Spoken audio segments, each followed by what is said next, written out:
Olá pessoal, meu nome é Teles Mindu e sejam bem-vindos a mais uma aula. Para a aula de hoje faremos o estudo completo de uma função quadrática. Eu trago aqui esta função quadrática e vamos fazer aqui o estudo completo desta função quadrática. Podemos dizer que é uma função quadrática uma vez que o gráfico é uma parábola. O gráfico de uma função quadrática é sempre uma parábola. Então vamos fazer aqui o estudo completo. Falaremos do domínio, contradomínio, zeros da função, coordenadas do vértice, eixo de simetria, ordenada na origem, monotonia, onde vamos saber onde que o gráfico é crescente e decrescente. E por último veremos a variação de sinal, mas quanto a essa parte veremos no próximo vídeo. No primeiro vídeo só falaremos desses itens. Para o próximo vídeo veremos aqui a variação de sinal numa função quadrática. Este é o primeiro vídeo, então teremos parte 2. Esta é a primeira parte. Então, começando, veremos aqui o domínio. O que é o domínio? O domínio é a condição de existência, ou seja, aqui querem saber onde é que o gráfico começa e onde é que termina, mas isso no eixo dos x, ok? O domínio sempre acha-se no eixo dos x. Querem saber onde é que a função começa e onde é que ela termina, mas isso no eixo dos x. Podemos ver que esta função parte de menos infinito e vai até mais infinito. Esta função parte de menos infinito, nós podemos puxar até sei lá onde, e podemos puxar também do outro lado até sei lá onde. E quando isso acontece, os valores de x crescem, entende? A mais infinito. E estes valores também partem de menos infinito, ou seja, estamos a falar do conjunto que parte de menos infinito até mais infinito. Esse conjunto é R. O domínio de uma função quadrática é sempre o conjunto R. Então teremos aqui como domínio de uma função quadrática o conjunto R. O domínio de uma função quadrática é sempre o conjunto R.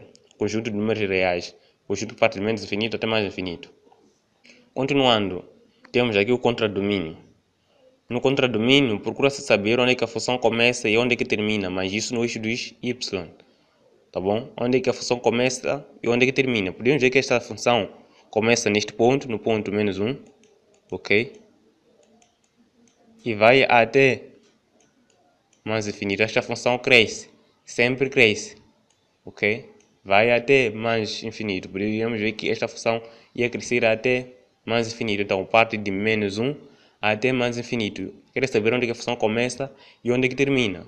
E esta função começa de menos 1 até mais infinito. Estamos a falar do intervalo que parte de menos 1 até mais infinito, ok?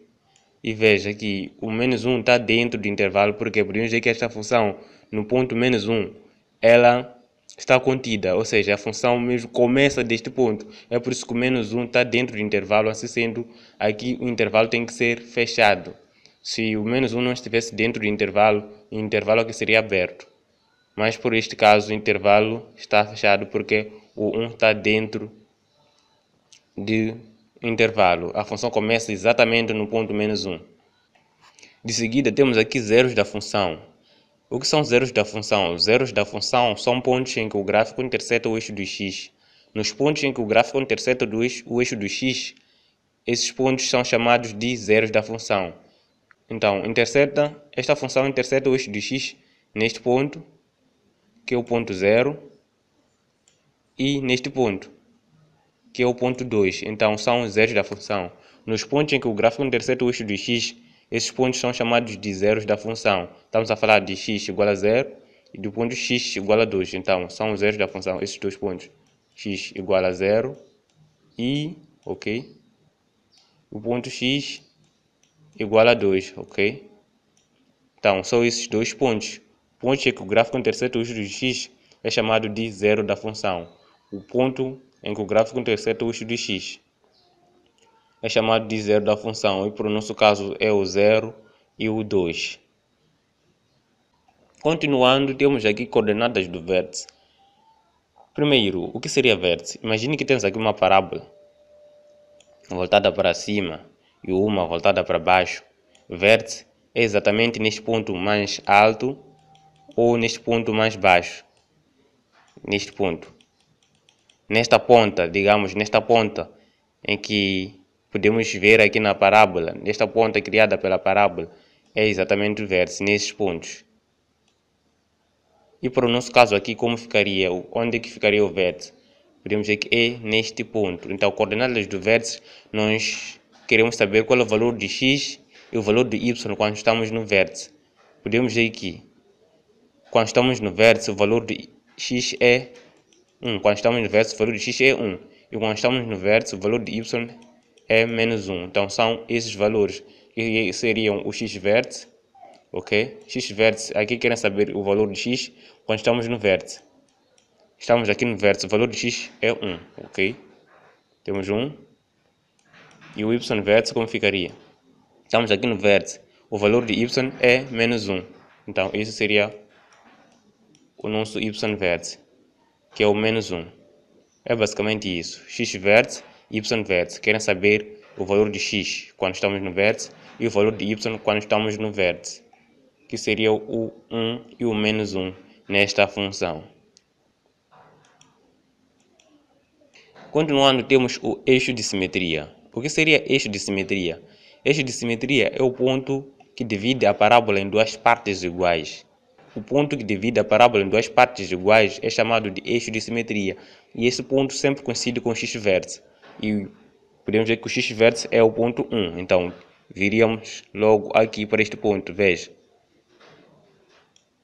Dividindo esta parábola deste ponto, poderíamos ter duas partes iguais. Temos esta parte à direita e esta parte à esquerda. O ponto que divide a parábola em duas partes iguais é chamado de eixo de simetria. E é neste ponto que sempre coincide com o x-vértice, no ponto 1. É o ponto que divide essa nossa parábola em duas partes iguais. Estamos a falar de x igual a 1. Ok? O ponto que divide a parábola em duas partes iguais é chamado de eixo de simetria. Continuando, temos ordenada na origem. Ordenada na origem, eles querem saber o valor do y, ok? Quando x é 0, ok? Quando x é 0, qual é o valor de y? Esse é o valor que procuram saber quando pede-se a ordenada na origem. Ordenada na origem, eles querem saber o valor de y quando x é 0, ok? Esta é a nossa função, estamos aqui no ponto 0. Qual é o valor de x? Quer dizer, qual é o valor de y? Estamos no ponto 0 e qual é o valor de y? Podemos dizer que é 0. Quando x é 0, o y é 0 nesta função. Então, teremos aqui y igual a 0. Ok? Para esta função, por exemplo, qual é o valor de y quando x é 0? Estamos aqui no ponto 0. O valor de y é este. O ponto 3. Então, teremos aqui a ordenada na origem, o 3. O valor de y quando x é 0. É basicamente isso que eles procuram saber. Qual é o valor de y quando x é 0. Ok? E por este caso, o nosso y é igual a 3 quando x é 0. Seria a ordenada na origem, esta função quadrática. E por último, temos aqui a monotonia. Na monotonia, procura-se saber onde o gráfico é crescente e onde que o gráfico é decrescente. Um gráfico de uma função qualquer é crescente quando tem essa tendência, a tendência de subir, e é decrescente quando tem a tendência de descer. Por exemplo, esta função, vamos seguir ela. Veja, seguindo ela até este ponto, veja que até este ponto a função está decrescer. E neste ponto, no ponto 1, seguindo até mais infinito, a função está a subir, então está a crescer. De menos infinito até o ponto 1, a função está a descer, isso significa que está a decrescer. E do ponto 1 até mais infinito, a função está a crescer, porque está a subir. Então, onde seria o intervalo que a função é crescente? É o intervalo que parte do ponto 1, ok? Intervalo que parte do ponto 1 até mais infinito nesta função. Parte do ponto 1 e sobe até mais infinito. E onde é que esta função seria decrescente? Veja que de menos infinito até o ponto 1 a função está a descer. Isso significa que está a decrescer. Podemos ver aqui os caminhos. São estes caminhos. O caminho, quando tem a tendência de subir, está a crescer. Quando tem a tendência de descer, está a decrescer. E o intervalo em que a função decresce é um intervalo que parte de menos infinito, ok, até o ponto 1. Até o ponto 1. Veja que o intervalo no ponto 1 é aberto, porque quando chega aqui neste ponto, a função para de crescer e para de crescer. Veja, neste ponto, no ponto 1, a função não cresce nem sequer decresce. Então, isso significa que o 1, tanto para os dois intervalos, a função não cresce nem decresce. É por isso que o intervalo é aberto. Significa que o 1 está fora do intervalo, porque no ponto 1 a função não cresce nem sequer decresce. Este é o ponto mínimo.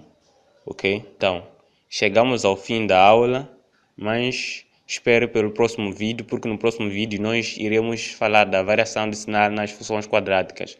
Iremos estudar a variação de sinal nas funções quadráticas.